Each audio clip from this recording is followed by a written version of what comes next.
Umar Ahmed says, I want to know what's the ruling on a man in public with his female mahrams, and they do not abide by the hijab, but the man is encouraging them to wear it, yet they still don't and won't listen to him. Is this okay? First of all, it is not permissible for a woman to go out in front of non-mahrams, to go out in public without abiding by the hijab.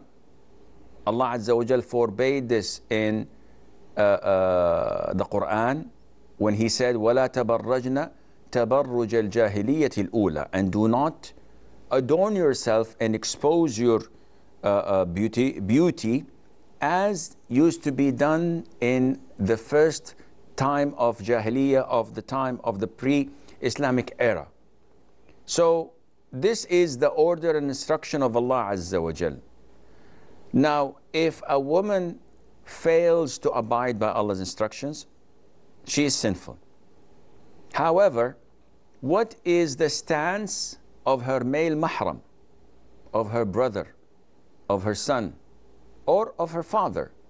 Now, as a father or a husband, they have complete and total authority over the daughter or over the wife. Allah Azza wa Jal says in the Quran, Ya ayyuha alladhina amanu qu anfusakum wa ahlikum nara. O you who believe, protect yourself. Protect yourselves and your families. Hellfire. So this is an instruction from Allah Azza wa Jal. So a father is obliged to force his daughter to abide by the hijab and to wear decent clothes and not to sin, as he's also obliged to do that with his son. So if the son wants to go out wearing shorts, for example, this is prohibited. He is obliged to force him not to do so. Likewise, a husband must do the same with his wife.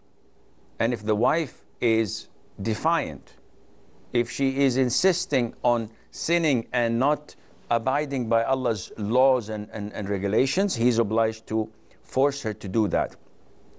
The problem is when this woman is your mother or she's your sister.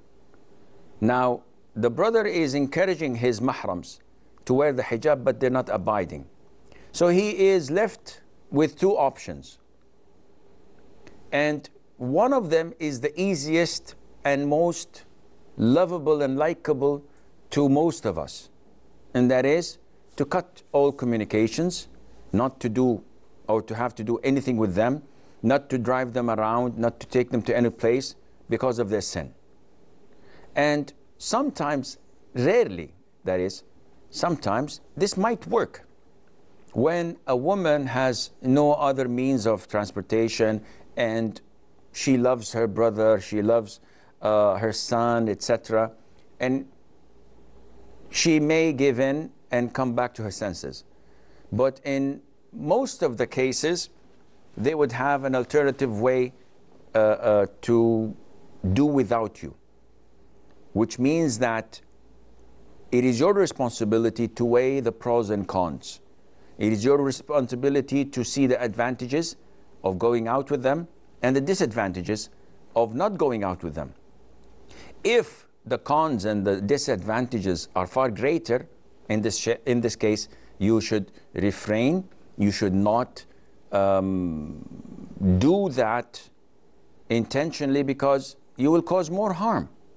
If you recall, maybe I did not do this on Huda, did it somewhere else, but the Prophet ﷺ, when 3 of his companions did not march out with him on the 9th year of Hijrah to the Battle of Tabuk, one of them was Ka'b ibn Malik, and the other two were 2 great companions who witnessed Badr.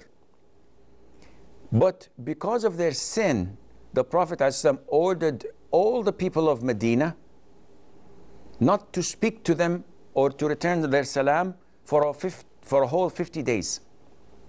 They were like aliens. No one would look at them or communicate with them or speak with them for 50 days. And such kind of abandonment, to abandon them,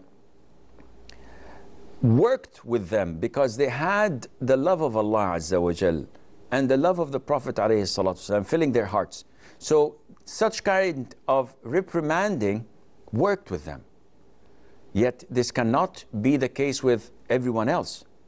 If I do the same with my son, and I know that my son has bad company, and he will probably pick up doing drugs or robbing houses or stealing money from people because I kicked him out of the house, in this case I should refrain. Therefore, the brother should look.